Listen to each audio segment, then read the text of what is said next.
Today, we'll walk you through the full process of using the phone case fixture designed for Android models.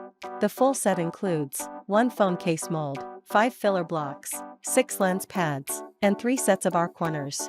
Now, this diagram shows exactly where each of the 5 filler blocks should go. These blocks help fill in the gaps, support the case, and improve heat transfer during pressing. This fixture is made for Android phone cases.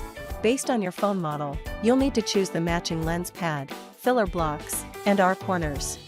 Now let's walk through the whole process step by step. Set the appropriate temperature and time according to your phone model.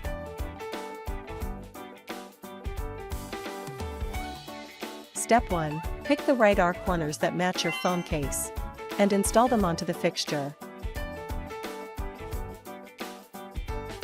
Step 2. Place the mold into the phone case heat press.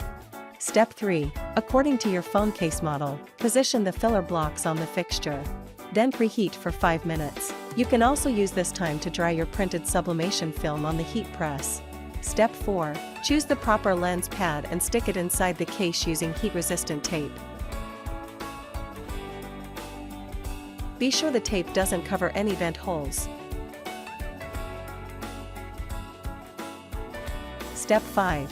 Firmly press down on the lower left corner of the phone case.